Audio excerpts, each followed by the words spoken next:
ಬಹುಶಃ ಹೋದವರೆಲ್ಲ ನಾವಿವತ್ತು ರಾಜಕೀಯ ಅನುಕೂಲನೆ ನಮ್ಮ ಸಮಾಜದಲ್ಲಿ ಮೊಟ್ಟ ಮೊದಲು ರೂಪಿಸಬೇಕಾದಂಥ ಹೆಸರೇ ಸನ್ಮಾನ್ಯ ಲಿಂಗಪ್ಪ ಅವರಂಥ ವ್ಯಕ್ತಿ. ಬಹುಶಃ ಗಾಂಧಿ ಇರ್ಬೋದು, ನೆಹರು ಇರ್ಬೋದು, ಮತ್ತೆ ಯಾರೇ ಇರ್ಬೋದು, ಎಲ್ಲರೂ ಕೂಡ ಅವರು ಅನ್ನುವಂಥ ವ್ಯಕ್ತಿತ್ವವನ್ನು ಬೆಳೆಸ್ಕೊಂಡಂಥವ್ರು ನಿಜಲಿಂಗಪ್ಪನವರು.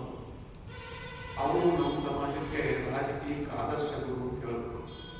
ಅವರ ಆದರ್ಶಗಳನ್ನೇ ಬೆಳೆದವರೆಲ್ಲ ಅದೇ ಪ್ರದೇಶದವರು ಶಿವಶಂಕರಪ್ಪನವರು ಕೂಡ.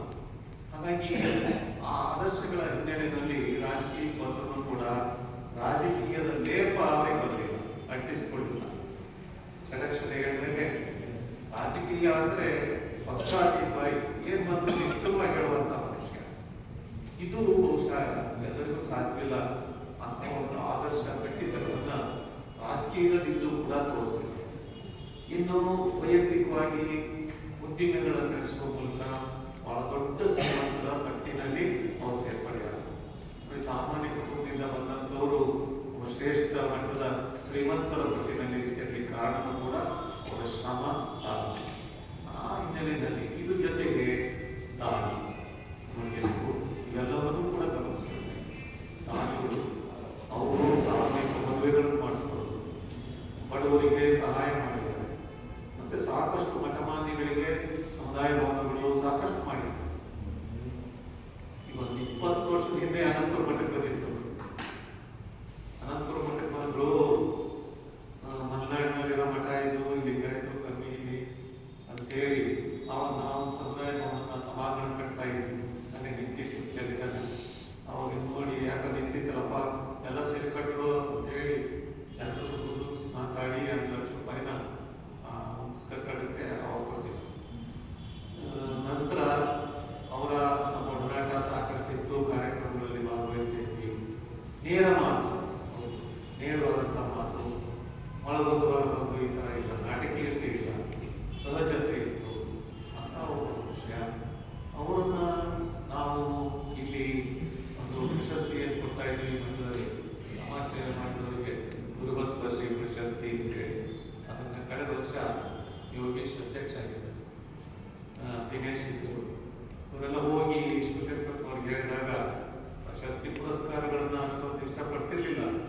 ಆದರೂ ಕೂಡ ಆ ವ್ಯಕ್ತಿ ಬರ್ಲಿಕ್ಕೆ ಹೋಗಿ ಬಂದು ಪ್ರಶಸ್ತಿಯನ್ನು ಸ್ವೀಕಾರ ಮಾಡಿ ಅವರು ಪಕ್ಷಾತೀತವಾಗಿ ಅನ್ನೋದಕ್ಕೆ ಒಂದು ಉದಾಹರಣೆ ಅಂದ್ರೆ ಈ ವೇದಿಕೆ ಮೇಲೆ ರಾಘವೇಂದ್ರನ ಕಾರ್ಯಕ್ರಮಗಳನ್ನ ಪ್ರಶಂಸೆ ಮಾಡಿ ಅದು ದೊಡ್ಡ ಚರ್ಚೆ ಆಯಿತು. ದೊಡ್ಡ ಚರ್ಚೆ ಆಯಿತು ಅದು ಮಾಧ್ಯಮಗಳಲ್ಲಿ ಕೂಡ. ಅಂದ್ರೆ ಗುಣಕ್ಕೆ ಪಕ್ಷಪಾತ ಇರಬಾರದು, ಗುಣಕ್ಕೆ ಮತ್ಸರ ಉಂಟೆ ಅಂತ ಒಂದು ಮಾತಾಯಿತು. ಯಾವುದೇ ಪಕ್ಷದಲ್ಲಿ ಕೆಲಸ ಮಾಡೋದನ್ನ ಮೆಚ್ಕೋಬೇಕು. ಆ ಮೆಚ್ಚುಗಳ ಗುಣ ನಮಗೆ ಇರಬೇಕು. ಒಂದ್ಸಲ ಲಿಂಗಪ್ಪನವ್ರನ್ನ ಶಾಂತೇರಿ ಗೋಪಾಲ್ ಗೌಡರು ವಿಧಾನಸಭೆಯಲ್ಲಿ ಒಂದು ಮಾತು ಟೀಕೆ ಮಾಡಿದ್ದಾರೆ.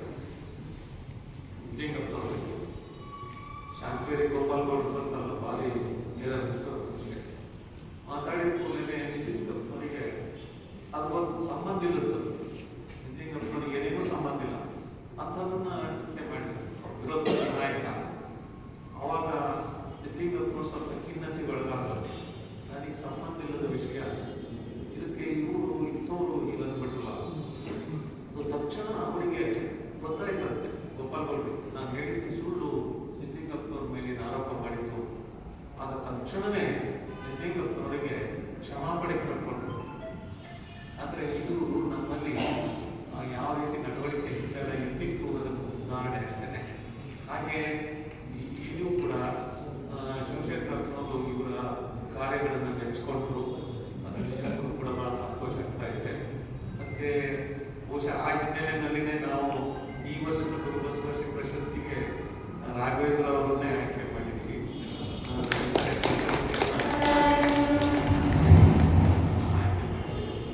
ಮತ್ತೆ ಈ ಒಂದು ಹಿನ್ನೆಲೆಯಲ್ಲಿ ಶಿವಶಂಕರಪ್ಪನವರ ಒಂದು ಸಾಧನೆ ಬಹಳ ವಿಶೇಷ. ಇದು ಒಂದು ಮುಖ ಅಂದ್ರೆ ಇನ್ನೊಂದು ಮುಖ ಹೇಳ್ತೇನೆ.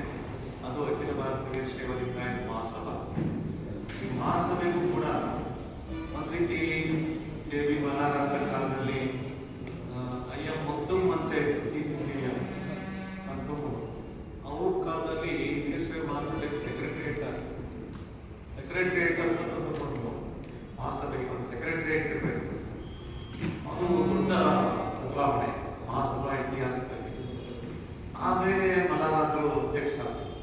ಮಲ್ಲಾರಾದ್ರ ಅಧ್ಯಕ್ಷರಾದಾಗ ಬಹಳ ಶಿಸ್ತಿನ ಮನುಷ್ಯ, ನೀವೆಲ್ಲ ನೋಡಿದ್ದೀರಿ, ಕಳ್ಕೊಂಡು ಬಂತು ಅವ್ರ ಪೇಟ, ಅವ್ರ ಕೋಟು, ಟೈ ಎಲ್ಲ. ಇದೀಗ ಒಂದ್ಸಲ ಗುಂಡೂರಾವ್ ಕ್ಯಾಬಿನೆಟ್ ಮೀಟಿಂಗ್ ಆದಾಗ ಮಹಾಸಭೆಗೆ ಮೀಟಿಂಗ್ ಸನ್ಮಾನ ಇಟ್ಕೊಳ್ತು ಗುಂಡೂರಾವ್.